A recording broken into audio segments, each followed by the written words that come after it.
എല്ലാ കൂട്ടുകാർക്കും മല്ലു ജംഗ്ഷന്റെ ഏറ്റവും പുതിയൊരു വീഡിയോയിലേക്ക് സ്വാഗതം കേട്ടോ. ഞാൻ ഇന്ന് നിങ്ങളുടെ മുമ്പിൽ വന്നിരിക്കുന്നത് ഒരു ഇൻഫർമേഷൻ വീഡിയോ നിങ്ങളുമായിട്ട് ഷെയർ ചെയ്യാനായിട്ടാണ്. അതെന്താണെന്ന് ചോദിച്ചു കഴിഞ്ഞാൽ കുവൈറ്റിലെ ഒരുപാട് നഴ്സുമാർ, അതായത് ഈ പറഞ്ഞ പ്രൈവറ്റ് ക്ലിനിക്കുകളിൽ അല്ലെങ്കിൽ പ്രൈവറ്റ് ഹോസ്പിറ്റലിലൊക്കെ ജോലി ചെയ്യുന്ന ഒരുപാട് നഴ്സുമാർക്ക് ഇവിടുത്തെ ജോലിയും കാര്യങ്ങളൊക്കെ നഷ്ടപ്പെടുകയുണ്ടായിട്ടുണ്ട്. അപ്പോൾ ഇനി ഈ പ്രസന്റ് സിറ്റുവേഷനിൽ എങ്ങനെ അവർക്ക് പുതിയ ജോലികളൊക്കെ കണ്ടെത്താമെന്നും അല്ലെങ്കിൽ ഇനി കുവൈറ്റിലോട്ട് ഈ പറഞ്ഞ പ്രൈവറ്റ് ഹോസ്പിറ്റലിലേക്ക് വേക്കൻസികൾ ഉണ്ടോ എന്നൊക്കെ ചോദിക്കുന്ന ഒരുപാട് ആൾക്കാരുണ്ട്. അപ്പോൾ അവർക്കൊക്കെ വേണ്ടിയിട്ടാണ് ഈ വീഡിയോ ഞാൻ ചെയ്തിരിക്കുന്നത്. വീഡിയോ അവസാനം വരെ കാണാൻ ശ്രമിക്കുക. എല്ലാ വീഡിയോയിലും പറയുന്ന പോലെ തന്നെ നിങ്ങൾക്ക് ഇഷ്ടപ്പെടുകയാണെങ്കിൽ മറ്റുള്ളവരിൽ എത്തിക്കാനായിട്ട് ഷെയറും കൂടെ ചെയ്ത് കൊടുക്കാൻ മറക്കരുത് കേട്ടോ. അപ്പോൾ നമുക്ക് ഒട്ടും താമസിക്കാതെ നേരെ വീഡിയോയിലേക്ക് പോകാം.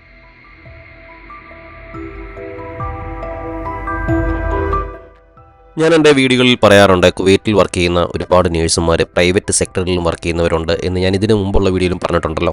അപ്പോൾ പ്രൈവറ്റ് ക്ലിനിക്കുകളിലും പ്രൈവറ്റ് ഹോസ്പിറ്റലിലൊക്കെ ജോലി ചെയ്യുന്നവരുടെ, അതായത് പ്രത്യേകിച്ച് നേഴ്സുമാരുടെ ജോലി പെട്ടെന്ന് നഷ്ടപ്പെടുകയുണ്ടായിട്ടുണ്ട്.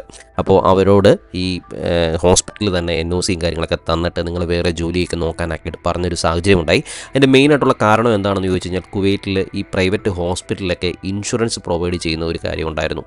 ഇൻഷുറൻസ് പെട്ടെന്ന് നിർത്തലാക്കിയതോട് കൂടിയിട്ട് ഈ കുവൈറ്റ് പ്രൈവറ്റ് ഹോസ്പിറ്റലിലേക്കും ക്ലിനിക്കിലേക്കും വരുന്ന കുവൈറ്റുകളുടെ എണ്ണം താരതമ്യേന കുറഞ്ഞു. അപ്പോൾ അങ്ങനെ ഉണ്ടായിരുന്ന സാഹചര്യത്തിൽ ഈ പ്രൈവറ്റ് ഹോസ്പിറ്റലിലൊക്കെ ജോലി ചെയ്യുന്ന പ്രൈവറ്റ് ഹോസ്പിറ്റലിലൊക്കെ കിട്ടുന്ന ഒരു ഇൻകം ഉണ്ടല്ലോ, അത് തീർത്തും കുറഞ്ഞു പോയതുകൊണ്ട് തന്നെ അവർ സ്റ്റാഫിൻ്റെ കാര്യത്തിൽ കുറച്ച് ഷോർട്ടേജും കാര്യങ്ങളൊക്കെ വരുത്തി. അങ്ങനെയാണ് കുറേ നേഴ്സുമാർക്ക് ജോലിയും കാര്യങ്ങളൊക്കെ നഷ്ടമാകുകയുണ്ടായത്. അപ്പോൾ അങ്ങനെയുള്ള സാഹചര്യത്തിൽ ആ പ്രൈവറ്റ് ഹോസ്പിറ്റൽ അവർക്ക് NOCയും കാര്യങ്ങളൊക്കെ കൊടുത്തിട്ട് നിങ്ങൾ പുറത്തെവിടെയെങ്കിലും പോയി ജോലി ചെയ്തോളൂ എന്നുള്ള രീതിയിൽ പറയുകയുണ്ടായി. അപ്പോൾ കുറേ നേഴ്സുമാർ MOHലോട്ടൊക്കെ അപ്ലൈ ചെയ്യാനായിട്ട് ഈ NOCയും അല്ലെങ്കിൽ അവിടെ നിന്ന് കിട്ടിയ പെർമിഷനോട് കൂടിയിട്ട് പോയി അപ്ലൈ ചെയ്യുകയൊക്കെ ഉണ്ടായിട്ടുണ്ട്. അപ്പോൾ അവരുടെ കുറേ പേരുടെയൊക്കെ പ്രൊസീജിയറും കാര്യങ്ങളൊക്കെ നടക്കുന്നുണ്ട്. അപ്പോൾ ഇതുപോലെയാണ് ഇപ്പോഴത്തെ ഒരു പ്രൈവറ്റ് അല്ലെങ്കിൽ ഒരു ക്ലിനിക്കിലൊക്കെ ജോലി ചെയ്യുന്ന, കുവൈറ്റിൽ ജോലി ചെയ്യുന്ന നേഴ്സുമാരുടെ പ്രസൻറ്റ് സിറ്റുവേഷൻ എന്ന് പറയുന്നത്.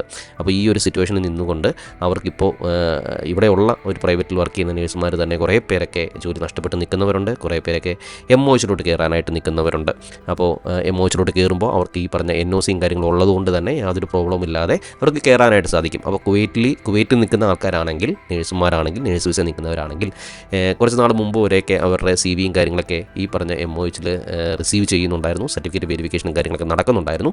പ്രസൻറ്റ് സിറ്റുവേഷൻ എങ്ങനെയാണെന്ന് അറിയത്തില്ല. പക്ഷേ ഒരു 1 മന്ത് മുമ്പൊക്കെ അതുപോലെ അവർ മേടിക്കുന്നുണ്ടായിരുന്നു. ഈ പറഞ്ഞ CVയും കാര്യങ്ങളൊക്കെ മേടിക്കുന്നുണ്ടായിരുന്നു.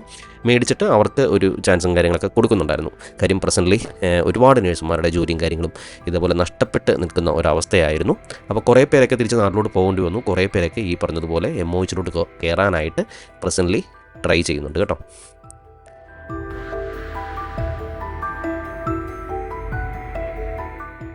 കുവൈറ്റ് MOHുമായി റിലേറ്റ് ചെയ്തിട്ടുള്ള ഒരുപാട് ക്വസ്റ്റ്യൻസും ഒരുപാട് സംശയങ്ങളൊക്കെ ആയിട്ട് ഈ പറഞ്ഞ മെയിലും അതുപോലെ തന്നെ കമൻറ്റും കാര്യങ്ങളൊക്കെ നമ്മുടെ ഇൻബോക്സിലൊക്കെ ഒരുപാട് വരാറുണ്ട്. അപ്പോൾ അതിൻ്റെ അകത്ത് ഒരുപാട് ആൾക്കാർ ചോദിക്കുന്നുണ്ട് ഇപ്പോഴും അറ്റസ്റ്റേഷനുമായി ബന്ധപ്പെട്ടിട്ടുള്ള കാര്യങ്ങൾ. ഈ വീഡിയോയിൽ ഞാൻ ലോക്കൽ റിക്രൂട്ട്മെൻറ്റ് കാര്യങ്ങളാണ് പറയുന്നതെങ്കിലും MOHലെ ഈ അറ്റസ്റ്റേഷനുമായി ബന്ധപ്പെട്ടിട്ട് 1-2 കാര്യങ്ങൾ നിങ്ങളോട് പറയാനായിട്ട് ആഗ്രഹിക്കുകയാണ്. നിങ്ങളുടെ കയ്യിലിരിക്കുന്ന സർട്ടിഫിക്കറ്റും കാര്യങ്ങളൊക്കെ അത് ഏതൊക്കെയാണെങ്കിലും, ഇപ്പോൾ നിങ്ങൾ പോസ്റ്റ് BSc ആയിക്കോട്ടെ, അല്ലെങ്കിൽ നിങ്ങൾ GNM കഴിഞ്ഞിട്ട് നിങ്ങൾ പോസ്റ്റ് BSc ചെയ്ത ഒരു വ്യക്തിയാണെങ്കിൽ നിങ്ങൾ ചെയ്യേണ്ടത് പോസ്റ്റ് BScയുടെ സർട്ടിഫിക്കറ്റുകൾ അറ്റസ്റ്റേഷനാണ് മെയിനായിട്ട് ചെയ്യേണ്ടതെന്ന് ഓർത്തിരിക്കുക. ഒരുപാട് ആൾക്കാർ കമൻറ്റും കാര്യങ്ങളും ചെയ്യുന്നൊരു കാര്യമാണ് ഈ പറഞ്ഞ ഡിപ്ലോമ സർട്ടിഫിക്കറ്റിൻ്റെ അറ്റസ്റ്റേഷൻ ചെയ്യണമെന്ന് ചോദിക്കും. ഒരിക്കലും അങ്ങനെയല്ല. പോസ്റ്റ് BSc ചെയ്ത് കഴിയുമ്പോൾ നമുക്കൊരു സർട്ടിഫിക്കറ്റ് കിട്ടത്തില്ലേ, ആ സർട്ടിഫിക്കറ്റാണ് നിങ്ങൾ അറ്റസ്റ്റേഷൻ ചെയ്യേണ്ടത്. പിന്നെ ആ ടൈമിൽ കിട്ടുന്ന നമ്മുടെ ട്രാൻസ്ക്രിപ്റ്റ് അങ്ങനെയുള്ള സാധനങ്ങളൊക്കെ ഉണ്ടല്ലോ, ആ ടൈമിൽ ആ ട്രാൻസ്ക്രിപ്റ്റും കാര്യങ്ങളൊക്കെ വേണം നമ്മൾ അറ്റസ്റ്റേഷന് വേണ്ടിയിട്ട് കൊടുക്കാനായിട്ട്. അപ്പോൾ ഏതൊക്കെ സർട്ടിഫിക്കറ്റുകളാണ് അറ്റസ്റ്റ് ചെയ്യേണ്ടത് എന്നുള്ളതിൻ്റെ ഒരു ഷോർട്ട് ഒരു നോട്ട്സ് പോലെ ഞാൻ എൻ്റെ ഡിസ്ക്രിപ്ഷൻ ബോക്സിൽ കൊടുക്കുന്നുണ്ട്. നിങ്ങളൊന്ന് ചെക്ക് ചെയ്ത് നോക്കുക. അപ്പോൾ അത് എല്ലാവർക്കും ഉപകാരപ്പെടും എന്ന് ഞാൻ വിശ്വസിക്കുന്നു. ഇപ്പോൾ ഈ ലോക്കൽ റിക്രൂട്ട്മെൻറ്റുമായി ബന്ധപ്പെട്ടിട്ട് 1-2 കാര്യങ്ങൾ പറയാനാണെങ്കിൽ തന്നെ ഈ പറഞ്ഞ സർട്ടിഫിക്കറ്റും കാര്യങ്ങളെല്ലാം തന്നെ, അതായത് ഇപ്പോൾ SLC തൊട്ട് നമ്മുടെ പഠിച്ചിറങ്ങിയപ്പോൾ ഉണ്ടാകുന്ന സർട്ടിഫിക്കറ്റ് വരെ, ഡിപ്ലോമ ആണെങ്കിൽ ഡിപ്ലോമ, അല്ലെങ്കിൽ ഡിഗ്രി ആണെങ്കിൽ ഡിഗ്രി, ഇത്രയും സർട്ടിഫിക്കറ്റുകൾ നമ്മുടെ കയ്യിൽ ഉണ്ടായിരിക്കണം എന്നുള്ള കാര്യം നിർബന്ധമായിട്ടുള്ള കാര്യമാണ്. അതുപോലെ തന്നെ നമ്മുടെ ഇവിടെ നിന്ന് കിട്ടുന്ന NOC, ലോക്കലി കിട്ടുന്ന NOC നമ്മുടെ കയ്യിൽ നിർബന്ധമായിട്ടും ഉണ്ടായിരിക്കണം. ഈ NOC എന്നത് വാലിഡ് ആയിട്ടുള്ള NOC ആയിരിക്കണം. അതിൻ്റെ അകത്ത് നമ്മൾ ഏത് കമ്പനിയിലാണോ വർക്ക് ചെയ്യുന്നത് ആ കമ്പനിയുടെ സീലും സിഗ്നേച്ചറും കാര്യങ്ങളെല്ലാം തന്നെ അതിൻ്റെ അകത്ത് ഉണ്ടായിരിക്കണം. അത് അറബിക്കിലായിരിക്കണം എന്നുള്ളതും ശ്രദ്ധേയമായിട്ടുള്ള കാര്യമാണ്. ഈ ലോക്കലി എടുക്കുന്ന ആൾക്കാരുടെ കാര്യമാണ് ഈ പറയുന്നത്.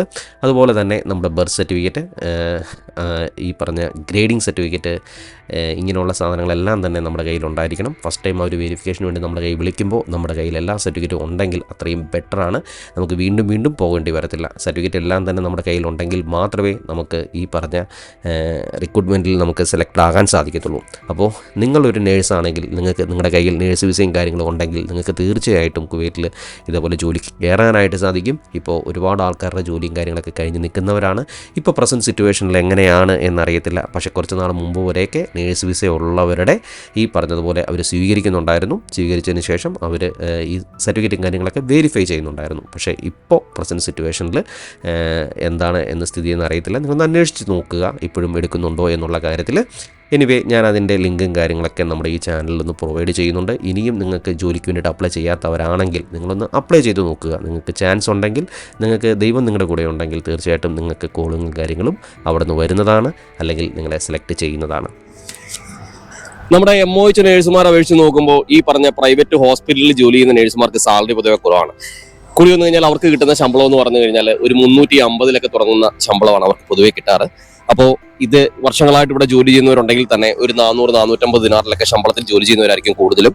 അപ്പോൾ ഇവിടുത്തെ കുവൈറ്റിലെ ഈ പറഞ്ഞ ഇൻഷുറൻസും കാര്യങ്ങളൊക്കെ സ്റ്റോപ്പ് ചെയ്തോട് കൂടിയിട്ട് ആ ജോലിയും അവർക്ക് കുറേ പേർക്കൊക്കെ നഷ്ടപ്പെടുകയുണ്ടായി. കുറേ പേർക്കൊക്കെ ഈ പറഞ്ഞ പോലെ തന്നെ ഇവിടുന്ന് തന്നെ MOHലോട്ടൊക്കെ അപ്ലൈ ചെയ്യാനായിട്ട് സാധിച്ചു.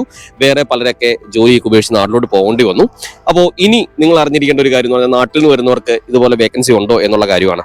അപ്പോൾ അറിഞ്ഞിരിക്കേണ്ട ഒരു കാര്യം, പ്രസന്റ്ലി ഇപ്പോൾ പല ക്ലിനിക്കുകളും ചെറിയ രീതിയിലുള്ള വേക്കൻസീസ് ഒക്കെ പറയുന്നുണ്ട്. ഇപ്പോൾ BSc നഴ്സിംഗ് ഒക്കെ നിങ്ങൾ ചെയ്തിട്ടുണ്ടെങ്കിൽ, അല്ലെങ്കിൽ നിങ്ങൾക്ക് പ്രൊമോട്ടറി ഉണ്ടെങ്കിൽ തീർച്ചയായിട്ടും നിങ്ങൾക്ക് ഇവിടെ ജോലി കിട്ടാനായിട്ട് പ്രയാസമൊന്നുമില്ല. അപ്പോൾ നിങ്ങൾ പ്രൊമോട്ടറി ആണ് നമ്മുടെ ഏറ്റവും മെയിൻ ആയിട്ടുള്ള ഒരു കാര്യം എന്ന് പറഞ്ഞാൽ. പ്രൊമോട്ടറി എങ്ങനെ എഴുതാമെന്ന് ഞാൻ പല വീഡിയോയിലും ഇതിന് മുമ്പും ഷെയർ ചെയ്തിട്ടുണ്ട്. ഇപ്പോൾ ഏകദേശം ഒരു 55% മാർക്കോളം നമുക്കുണ്ടെങ്കിൽ നമുക്ക് പ്രൊമോട്ടറി പാസ്സാവുന്നതാണ്. നിങ്ങൾ പ്രൊമോട്ടറി എഴുതിയതിന് ശേഷം നിങ്ങൾക്ക് കുവൈറ്റിലോട്ട് ഇതുപോലെ ജോലിക്ക് വേണ്ടിയിട്ട് അപ്ലൈ ചെയ്യാനായിട്ട് സാധിക്കുന്നതാണ്. ഇപ്പോൾ നാട്ടിൽ ഇരുന്നുകൊണ്ട് തന്നെ നിങ്ങൾക്ക് അപ്ലൈ ചെയ്യാനായിട്ട് സാധിക്കും. ഇതൊക്കെയാണ് പ്രൈവറ്റ് ക്ലിനിക്കുമായി ബന്ധപ്പെട്ട അല്ലെങ്കിൽ പ്രൈവറ്റ് ഹോസ്പിറ്റലുമായി ബന്ധപ്പെട്ട് ജോലിയും അല്ലെങ്കിൽ ഇപ്പോഴത്തെ പ്രസന്റ് സിറ്റുവേഷൻ എന്ന് പറയുന്നത്. അപ്പോൾ ഈ വീഡിയോ നിങ്ങൾക്ക് എല്ലാവർക്കും ഉപകാരപ്പെട്ടു എന്ന് ഞാൻ വിശ്വസിക്കുന്നു.